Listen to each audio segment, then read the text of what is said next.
À l'ordre, s'il vous plaît. Merci. La Commission des institutions reprend ses travaux. Comme vous savez, je vous demande bien sûr d'éteindre toutes les sonneries de vos appareils électroniques, s'il vous plaît. Merci beaucoup. Alors, nous poursuivons les consultations particulières et auditions publiques sur le projet de loi numéro 6. Loi transférant au commissaire au lobbyisme la responsabilité du registre des lobbyistes et donnant suite à la recommandation de la commission Charbonneau concernant le délai de prescription applicable à la prise d'une poursuite pénale. Ce soir, nous entendrons le commissaire au lobbyisme et la table des regroupements provinciaux d'organismes communautaires et bénévoles. D'abord, je souhaite la bienvenue aux représentants du commissaire au lobbyisme. Je vous rappelle que vous avez 10 minutes de présentation, puis nous procéderons à la période d'échange. Alors, je vous invite donc à vous présenter et à débuter votre exposé, et bienvenue. Merci beaucoup. Alors, Monsieur le Président, Mesdames et Messieurs les députés membres de la Commission des institutions, mon nom est Jean-François Routier. Depuis le 17 octobre 2017, je suis commissaire au lobbyisme du Québec, une personne désignée par l'Assemblée nationale pour un mandat de 5 ans, ayant pour fonction d'assurer le respect de la loi sur la transparence et l'éthique en matière de lobbyisme et du Code de déontologie des lobbyistes. En premier lieu, je tiens à remercier la Commission de nous offrir l'opportunité de participer à ces travaux concernant le projet de loi numéro 6. Je vous assure de ma plus grande collaboration et de celle de mon équipe pour répondre aux questions de la Commission et éclairer les membres de façon objective sur les éléments qui relèvent de la mission du commissaire au lobbyisme. Je suis accompagné aujourd'hui de Mme Émilie Giguère, directrice des communications et du service à la clientèle, qui pilotera le projet de la nouvelle plateforme, éventuellement, si le projet était adopté. Mme Isabelle Bélanger, qui est attachée à la direction et qui agit un peu comme notre whip en chef pour la refonte de la loi, et M. Jean Dussault, secrétaire général de notre institution. Comme vous le savez, le commissaire au lobbyisme et son équipe ont pour mission de promouvoir la transparence et la saine pratique des activités de lobbyisme exercées auprès des titulaires de charges publiques, des institutions parlementaires, gouvernementales et municipales, et d'assurer la surveillance et le contrôle des activités de lobbyisme au Québec.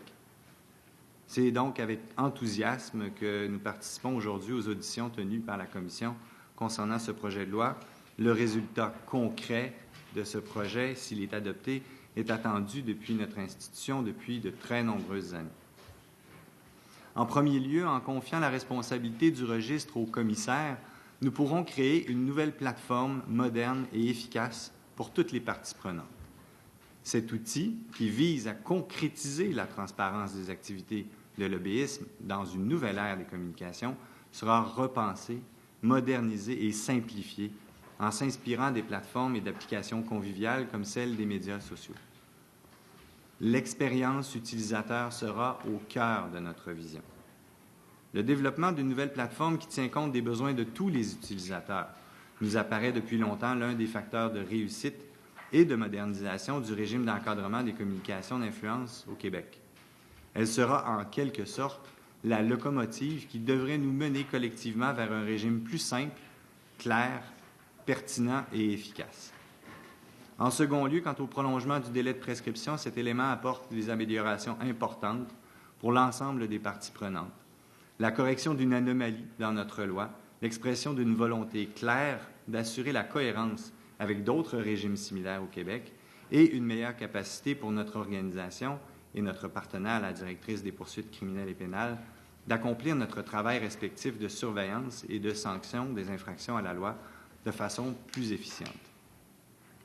Ces deux volets constituent l'essence du projet de loi numéro 6 dont vous êtes saisis et sont fondamentaux.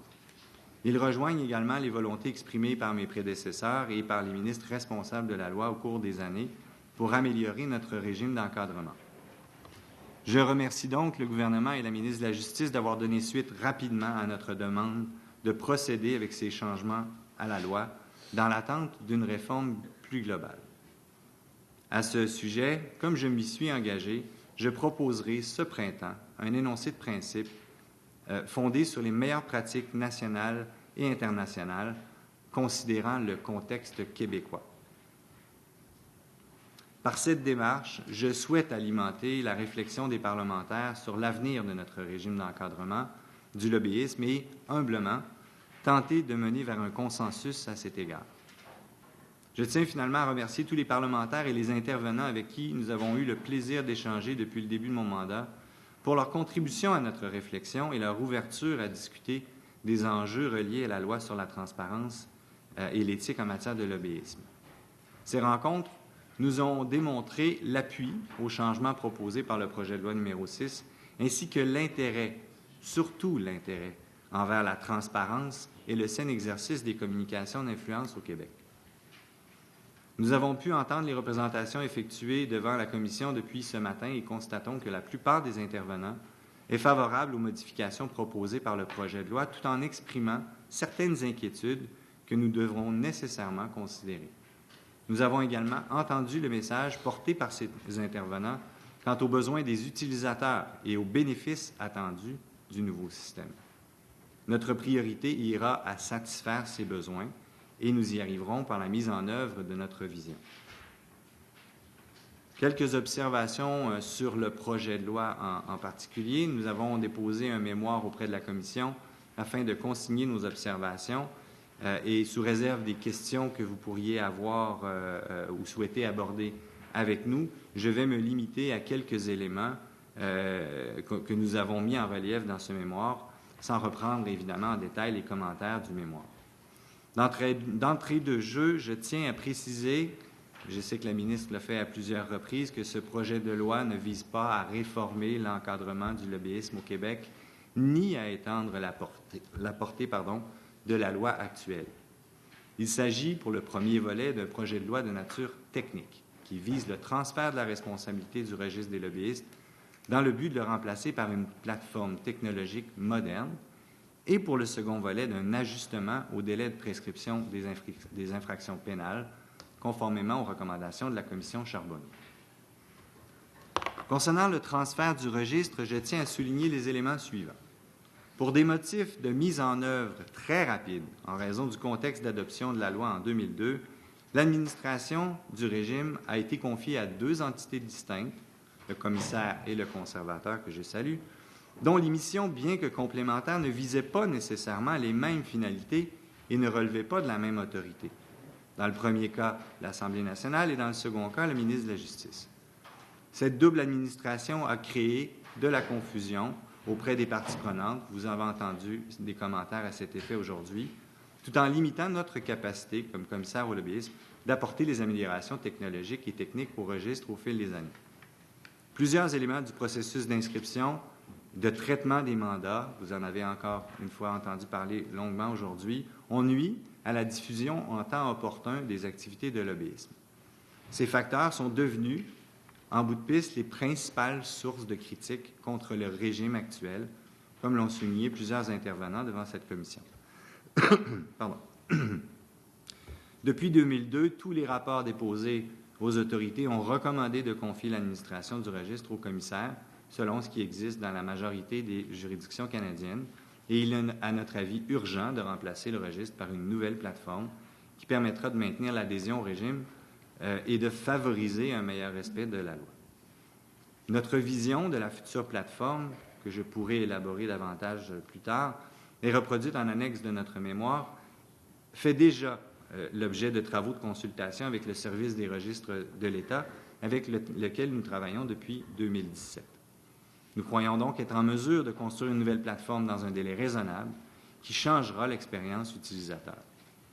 Par ailleurs, le projet de loi 6 prévoit que le commissaire devra conclure une entente avec son partenaire actuel, le conservateur, afin d'assurer le transfert et la sauvegarde des données actuellement contenues au registre. Nous avons établi depuis très longtemps une très bonne collaboration avec le conservateur et sommes assurés d'en arriver à un transfert harmonieux, efficace et sécuritaire des données. Nous sommes déjà à déterminer les paramètres de cette entente que nous souhaitons conclure dans les meilleurs délais. Enfin, le pouvoir du commissaire d'adopter les modalités de tenue du registre, telles que prévues par le projet de loi, nous permettra de déployer notre vision d'un outil de communication simple, clair, efficace, qui favorise la transparence en temps opportun des activités de lobbyisme. Il me fera plaisir d'illustrer plus concrètement de telles modalités, si vous le souhaitez, et de faire surtout la distinction avec un véritable pouvoir réglementaire. Concernant le prolongement du délai de prescription des infractions pénales, je me limiterai à ce qui suit. Le régime actuel ne permet pas au commissaire et à la directrice des poursuites criminelles et pénales d'assurer une surveillance et une sanction adéquate des infractions à la loi. La directrice des poursuites criminelles et pénales nous a confirmé son appui au prolongement du délai. Ce délai de prescription est plus court, est le plus court dans l'ensemble des juridictions canadiennes et incohérent avec des régimes similaires du corpus législatif québécois. Il n'a pas bien servi les intérêts des Québécois car il a freiné au cours des années la capacité du commissaire et du DPCP d'entamer de nombreuses poursuites pénales parce qu'il était déjà expiré ou le serait vraisemblablement avant le dépôt de poursuites. Et cette situation, finalement, a fait l'objet de nombreux commentaires et critiques au fil des années. Et notamment, on nous a dit que le commissaire manquait de dents. Alors, c'est un peu l'objectif de cet allongement du délai, de nous permettre d'avoir les moyens requis pour accomplir notre mission. Enfin, évidemment, les mêmes rapports produits par les ministres responsables ont recommandé d'augmenter ce délai de prescription. En conclusion, nous recommandons l'adoption des dispositions du projet de loi 6 dans leur intégralité concernant le transfert de la responsabilité du registre et l'allongement du délai de prescription applicable à la prise d'une poursuite pénale. Je vous remercie de votre attention et évidemment, nous sommes à votre disposition pour toute question. Merci infiniment. Nous allons débuter la période d'échange. Madame la ministre, s'il vous plaît. Alors merci, Monsieur le Commissaire. Merci aux gens qui vous accompagnent d'être ici avec nous ce soir, surtout pour ce projet de loi qui vous concernera naturellement directement et qui fera en sorte de vous passer le ballon là, pour la suite des événements.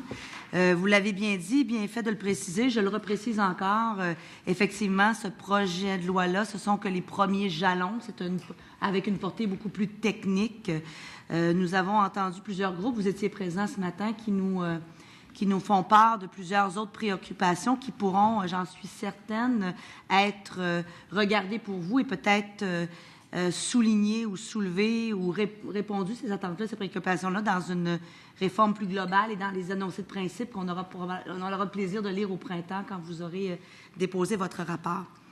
Ceci étant dit, peut-être relever quelques petites choses qui sont dans ce que vous venez de dire de votre mémoire. Vous avez mentionné effectivement que ce transfert-là, concernant le registre a soulevé beaucoup de commentaires sur les délais de traitement, la complexité du processus d'inscription, la validation préalable des mandats et la désuétude, entre autres, technologiques du registre. On comprend l'historique de l'instauration du registre et pourquoi l'endroit où il est maintenant a été choisi à l'époque. Maintenant, on est, je pense, 18 ans plus tard, si je ne me trompe pas, 2018, effectivement. 18-19 ans plus tard, donc je pense qu'il est depuis longtemps fort pertinent de se poser la question. Ce qui m'interpelle particulièrement, c'est que vous dites que les différents facteurs que je viens de nommer sont les principales sources de critiques, naturellement, mais que vous vous adressez à l'urgence de revoir en profondeur le modèle opérationnel du registre dans le but de maintenir l'adhésion des parties prenantes au régime d'encadrement et de favoriser le respect de la loi. Est-ce que vous craignez que si ce projet de loi ne va pas de l'avant et si on ne procède pas justement à ce transfert-là, est-ce que vous craignez une sorte de désengagement? En effet, je pense qu'il y a déjà un certain désengagement et que toutes les communications qui légalement devraient être inscrites au registre ne le sont pas nécessairement, que la complexité du processus d'inscription peut décourager les personnes de le faire, particulièrement, et vous avez eu plusieurs témoignages aujourd'hui, particulièrement des gens qui ne le font pas souvent ou qui ne sont pas équipés, qui n'ont pas les ressources nécessaires aujourd'hui pour faire ce travail. Dans certains cas, même, il est possible que des gens déposent des mandats et finalement ne les complètent jamais. On fait ce suivi-là de façon hebdomadaire, c'est-à-dire des mandats qui ont été déposés en projet et qui n'ont jamais été publiés au final. Alors, dans certains cas, il y a peut-être des mandats qui ne sont tout simplement pas inscrits. Je pense qu'il faut revoir un peu la façon dont on réfléchit aux activités de lobbyisme. On vous a parlé aussi de changer l'image. Il est évident que si le registre est convivial, facile d'accès et qu'on est en mesure d'accélérer grandement le processus d'inscription, on va favoriser une meilleure adhésion. Et pour nous, c'est un peu la stratégie qui est mise de l'avant, c'est-à-dire que pour contrer, si vous voulez, les critiques et ce désengagement potentiel-là face à la transparence des communications d'influence, on souhaite avoir une plateforme qui va vraiment être très, très efficace et facile d'accès. Alors, je vais prendre la balle au bon sur ce que vous venez de dire parce qu'on en a effectivement discuté avec les groupes qui sont passés devant nous depuis ce matin. Cette espèce de démonisation de la profession de lobbyiste a été soulevée et je comprends que donc la mise en place d'un encadrement, naturellement, c'est pour des raisons de transparence et non pas pour lancer un message que ce n'est pas bien de faire du lobby. Je pense que c'est pas l'objectif. Qu'est-ce que vous pensez? On a soulevé cette question-là. Qu'est-ce que vous pensez peut-être de préciser ça dans le préambule de la loi? Ou est-ce que vous pensez que l'article 1 de la loi actuelle ne fait pas le travail? Est-ce qu'on devrait aller plus de l'avant pour redorer, j'aime peut-être pas ce terme-là, mais redorer en quelque sorte cette profession ou en tout cas... Écoutez, je vais vous citer, en fait, le projet de loi 6, son objectif est un projet de loi technique et un projet de loi pour allonger la prescription.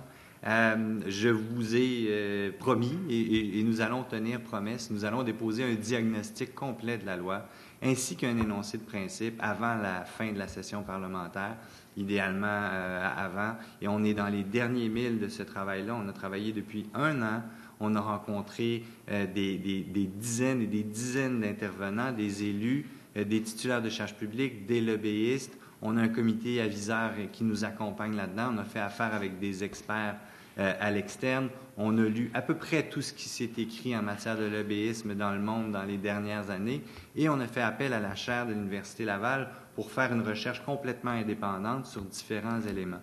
Je pense que, oui, très clairement, il faudrait affirmer davantage la légitimité du lobbyisme, mais ça fait partie d'un tout, à mon avis.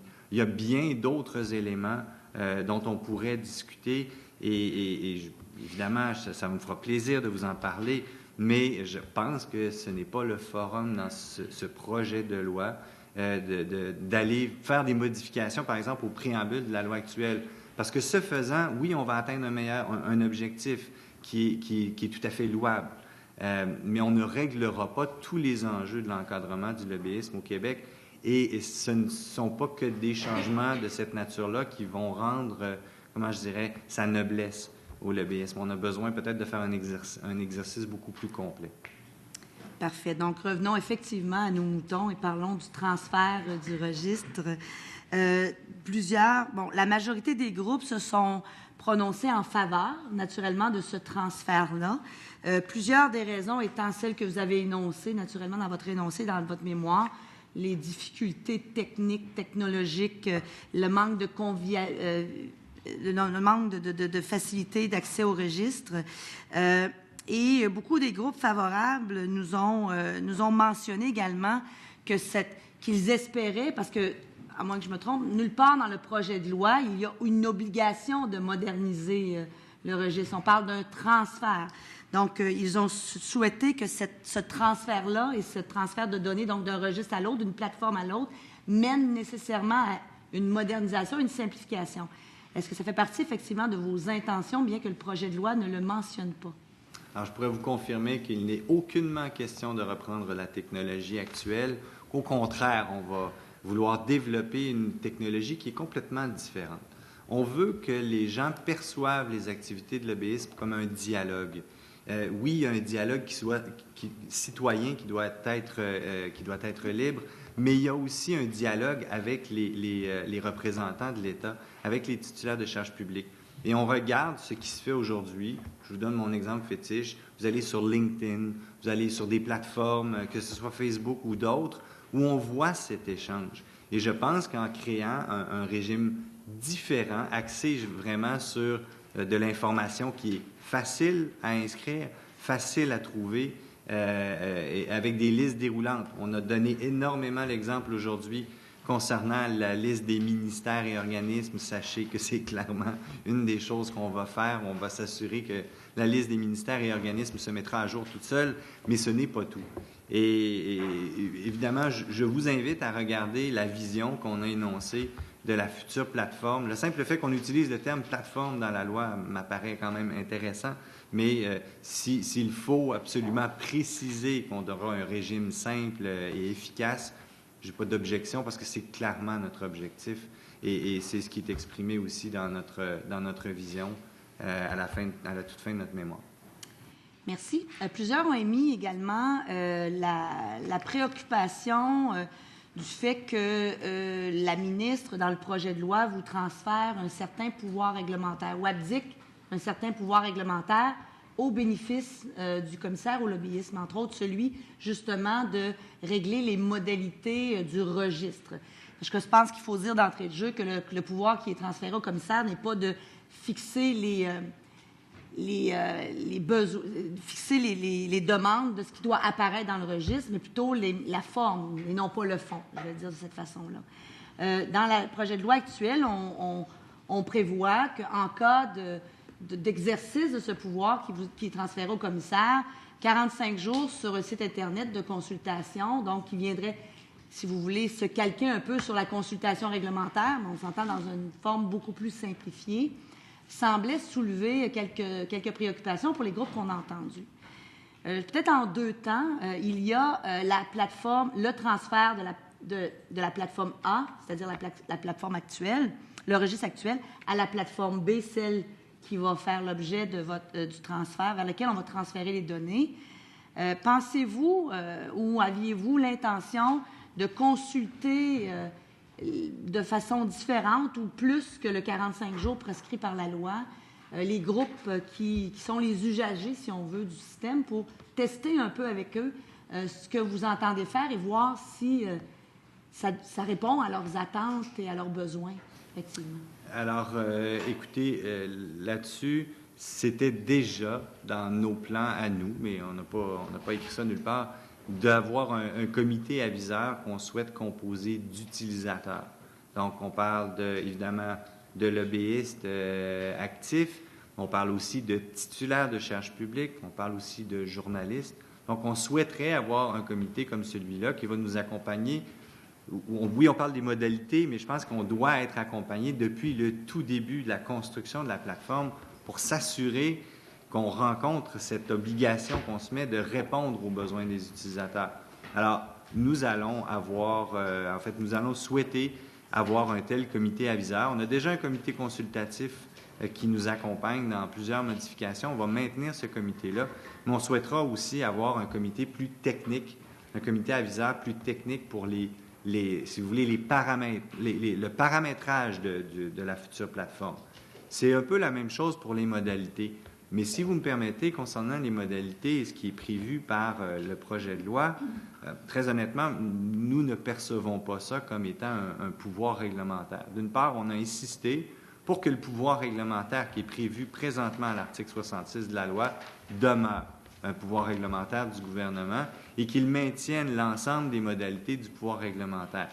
La deuxième chose, c'est qu'on a accepté sans aucun problème des mesures qui confèrent une beaucoup plus grande transparence aux modalités de tenue du registre que ce qui était fait à l'époque. Présentement, les modalités de tenue du registre sont émises par le conservateur sous forme d'avis, sous forme de bulletin. Alors, on n'est même pas dans un pouvoir réglementaire. Alors, je ne voudrais pas qu'on se mêle dans disons, la nature technique des règlements versus modalités. Mais il ne faut pas oublier qu'on a un projet de loi, il y a des dispositions, il y a la loi actuelle. Je ne peux pas, par exemple, aller au-delà de ce qui est prévu aux articles 9 et 10 de la loi, dans l'information qui est exigée, à moins qu'un règlement du gouvernement vienne modifier ces éléments-là.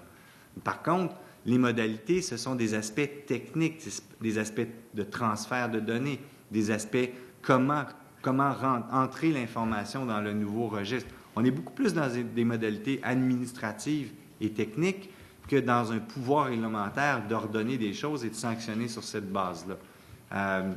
Reste que je ne peux pas aujourd'hui, puisqu'on n'a même pas évidemment ce pouvoir-là, vous dire quelles seraient les modalités qui seraient adoptées et encore moins vous les présenter avant la sanction du projet de loi, puisque s'il faut attendre ce moment-là, ça veut dire qu'on aura construit la plateforme. Ça veut dire qu'on ne pourra pas avoir une sanction avant un très, très long moment. Je pense que ce n'est pas ce qui est souhaité par les utilisateurs. Bon, peut-être rapidement, vu qu'il me reste 2 minutes, on a parlé de beaucoup de choses. On a parlé entre autres du 10 jours. Le 10 jours pour se conformer à un avis d'irrégularité, je vais l'appeler comme ça de façon générale. Qu'en pensez-vous sur ce qui a été dit par rapport à ça? Vous l'avez entendu comme moi? Dans notre vision du nouveau registre, on n'a pas de validation a priori des mandats.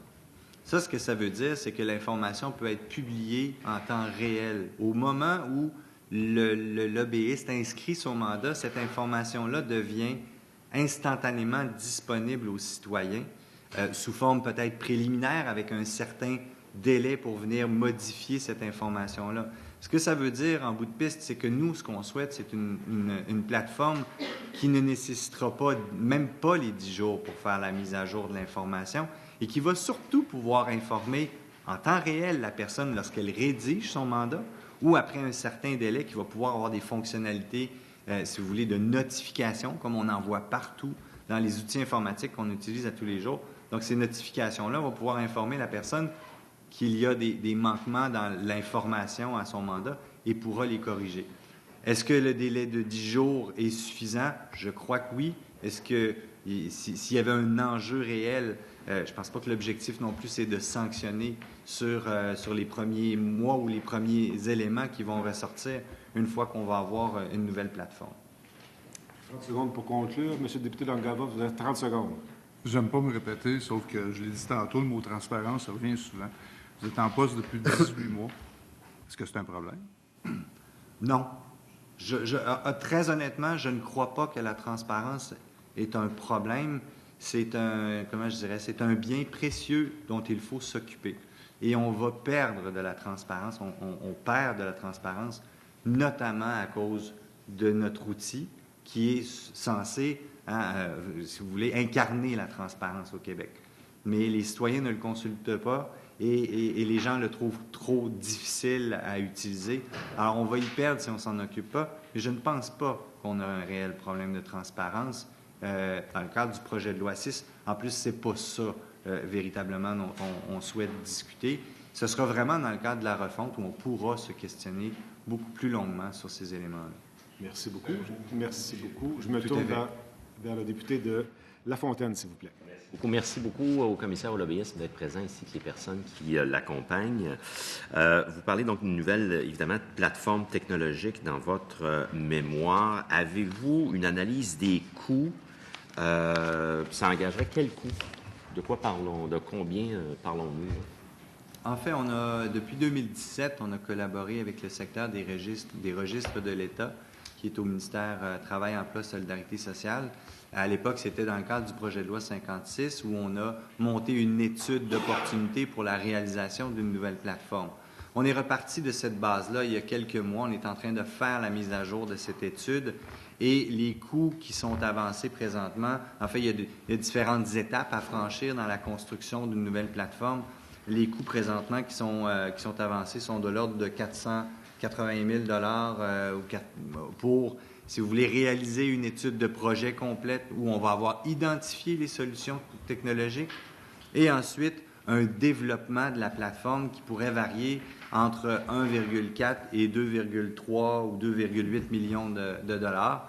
2,8 millions étant la tranche supérieure qui avait été annoncée dans l'étude d'opportunité de 2016, en fait, qu'on est en train de remettre à jour.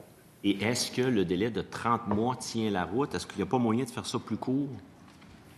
En fait, on nous offrait 36 mois et j'ai insisté pour réduire à 30 mois pour être certain de donner un signal clair aux gens qu'on n'avait pas l'intention de s'éterniser sur la construction de cette nouvelle plateforme. Et en plus, nous avons la capacité, en fait, le gouvernement a la capacité de mettre en œuvre cette plateforme-là bien avant, en adoptant un décret qui mettra en œuvre les dispositions. Je trouve simplement qu'il faut véritablement se donner le temps de le faire. Ça fait 17 ans, ou en tout cas à tout le moins 12 ans, qu'on réclame le transfert du registre. Il y a énormément de travail à faire. Je pense que ça mérite qu'on prenne le temps de le faire Notre objectif est en deçà du 30 mois, c'est évident, mais ce serait probablement une perte de temps des parlementaires que de revenir, de rouvrir cette loi-là s'il nous en manquait un, par exemple. Vous dites, on vous proposait 36 mois. Qui vous proposait 36 Bien, mois? c'est-à-dire que dans les versions originales du projet de loi, et on a pu voir 36 mois. Je pense que c'est ce qui était prévu aussi peut-être dans le projet de loi 56. Nous, on a souhaité avoir le 30 mois en termes de durée pour la construction de la nouvelle plateforme, pour donner un message quand même qu'on n'était pas dans le 3 ans, on était beaucoup plus dans 2 ans et demi en termes de délai. Et on dit, la ministre l'a dit à quelques reprises, il y aurait une procédure de transfert des données à la main. Autrement dit, on ne va pas bâtir sur la vieille plateforme, mais on partirait d'une plateforme neuve, comme une fondation. Quand la fondation est saine, le reste de la bâtisse va être droit et sain. Donc, vous confirmez que ce serait ni plus ni moins quasiment à la main que les données seraient transférées d'une plateforme à l'autre? Non, en fait, je pense que, bon, c'est une image, évidemment, qu'on peut se donner. Ce ne sera pas simple. Parce qu'il y a certaines données du registre actuel qu'on n'est pas capable de lier entre elles. Les lobbyistes d'entreprises, avec les mandats et les entreprises représentées, elles ne sont pas intégrées pleinement. Il y a une grande partie de l'information qu'on pense être en mesure de transférer parce qu'on obtient déjà la banque de données du registre sur une base SQL en termes technologiques et on est capable d'extraire des informations de cette base de données-là. Donc, il y a très clairement une partie des données auxquelles on va avoir accès directement et qu'on pourrait intégrer. La difficulté, c'est qu'on ne connaît pas encore la nouvelle plateforme. On ne sait pas comment elle va accueillir ces données-là.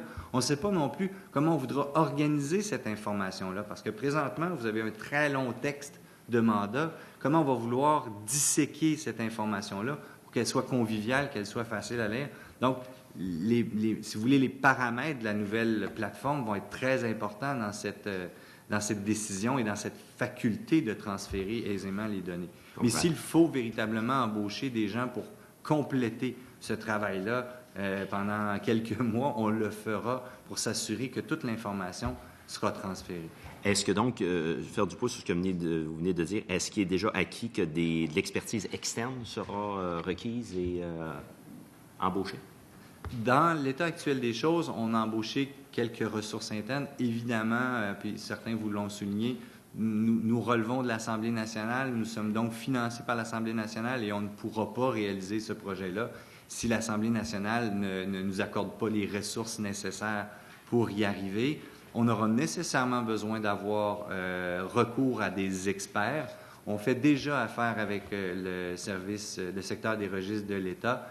On va voir au cours des prochains mois comment on doit compléter cette expertise-là pour concrétiser la plateforme. Oui, parce que je trouve ça intéressant de voir également jusqu'à quel point on a l'expertise à l'interne où il faut nécessairement aller à l'externe là, puis engager des firmes. S'il faut le faire, des fois, il faut le faire. Puis on est assuré d'avoir les meilleures personnes. Donc, cette plateforme, au niveau de la faire fonctionner, est-ce que déjà vous prenez pour acquis que des aides aux lobbyistes qui voudront s'inscrire, donc pour la faire vivre, est-ce que l'on devra engager, la faire mieux vivre peut-être, des ressources supplémentaires?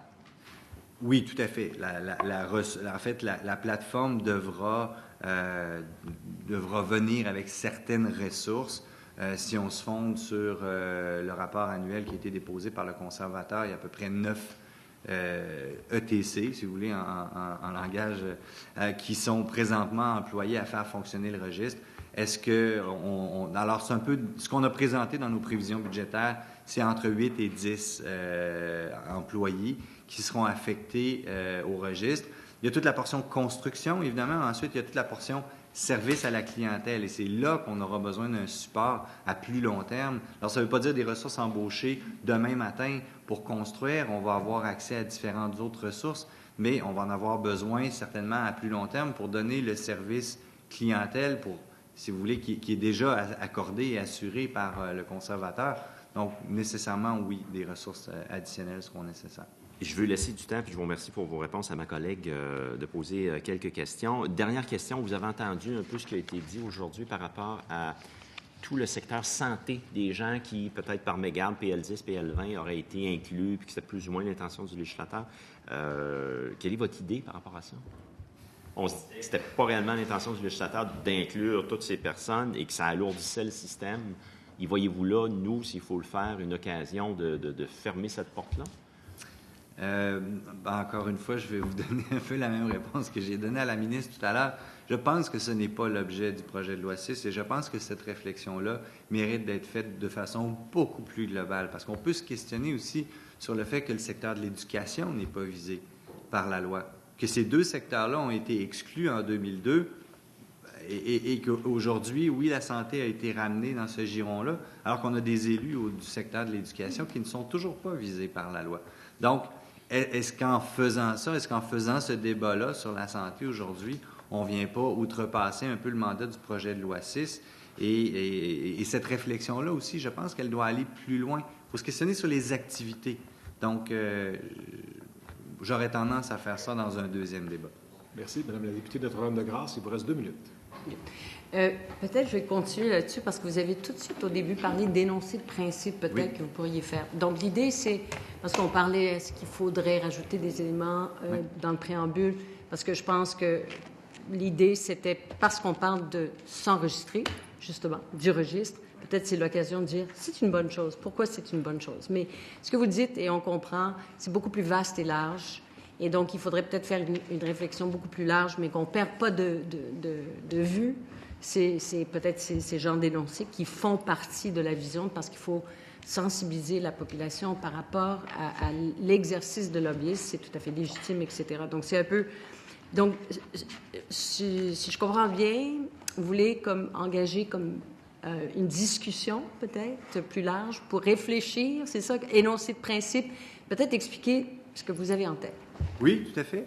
Dans les faits, ce qu'on souhaite déposer, c'est un diagnostic de notre loi. Donc, c'est un de vos collègues ici qui nous a proposé de faire cet exercice-là. Et donc, on a fait ce diagnostic-là et on va déposer en même temps un énoncé de principe. Cet énoncé de principe-là est fait sur la base de nos recherches à travers le monde. Quelles sont les meilleures pratiques d'encadrement du lobbyisme? Où est-ce qu'on doit vraiment mettre le doigt? Qu'est-ce qu'on doit viser par un encadrement du lobbyisme en 2020? Alors, en 2002, il y avait certains éléments. En 2020, où est-ce qu'on en est rendu, nous, au Québec, comme société? Comment on souhaite se positionner? Alors, l'idée d'avoir une plateforme aujourd'hui et qui va évoluer en même temps qu'on pourrait avoir cette discussion-là sur une réforme de la loi, peut-être qu'on arrivera finalement à avoir et une nouvelle plateforme et une nouvelle loi en même temps, ce serait le monde idéal. Alors, on vous a parlé de mon rêve ce matin, ça en fait partie. Merci beaucoup. Monsieur le député d'Hochelaga-Maisonneuve, s'il vous plaît. Merci, Monsieur le Président. Merci d'être venu nous parler ce soir. Plaisir. D'abord, rebondir sur la question de l'inclusion des OBNL ou SBL, dépendamment, dans une éventuelle nouvelle réflexion. Je comprends que vous nous préparez un diagnostic qui serait publié dans les prochaines semaines. Est-ce qu'il va contenir une recommandation de votre part quant à l'inclusion ou pas des OBNL?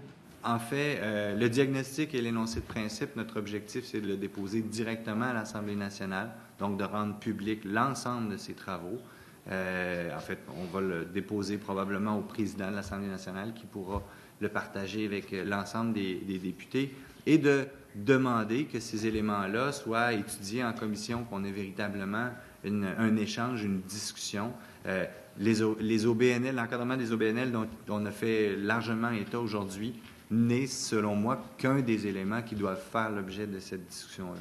Vous allez faire une recommandation en ce sens? Parce que notre énoncé de principe vise à non pas faire une recommandation claire, parce qu'on n'est pas dans un projet de loi non plus. Ce qu'on vise à faire, c'est susciter cette discussion-là. Et oui, on va vous faire part de quelles sont les meilleures pratiques d'encadrement du lobbyisme à travers le monde. Ça couvrira, en fait, qui sont les lobbyistes. Ça couvrira aussi quelles sont les activités de lobbyisme qui sont pertinentes. Donc, c'est vraiment dans cet esprit-là qu'on va vouloir vous amener. Et oui, on aura la chance, évidemment, j'espère, en fait, d'en débattre et d'entendre toutes les parties intéressées. Avez-vous une idée du nombre de personnes en ce moment qui exercent les activités de lobbying au Québec sans être inscrits au registre? Un pourcentage par rapport à ceux qui le sont? J'aimerais beaucoup. Mais non, Une estimation peut-être? aucune espèce d'idée. En fait, si on regarde notre registre présentement, il semble contenir autant d'informations, de mandats que dans l'État, en fait, qu'à Washington. Alors, on peut penser qu'à Washington, il y a beaucoup d'activités de lobbyisme. Il y a beaucoup de mandats dans notre registre aujourd'hui qui peut-être ne devraient pas y être inscrits et beaucoup d'autres qui devraient peut-être y être inscrits. Et si, en fait, ce sont des éléments de notre diagnostic où il faut se questionner, savoir quels sont les véritables mandats, quelles sont les véritables activités de lobbyisme. Il y a aussi beaucoup de questions d'interprétation. Mais je peux simplement vous dire que la notion de partie importante dans la loi actuelle est un enjeu réel. Elle a été décriée depuis très longtemps parce qu'elle n'est pas claire. Je ne crois sincèrement pas que d'arriver avec un pourcentage comme le fédéral à 20 %, comme ça vous a été mentionné aujourd'hui, est la meilleure façon d'y arriver non plus, parce que ce n'est pas vrai que c'est facile à évaluer.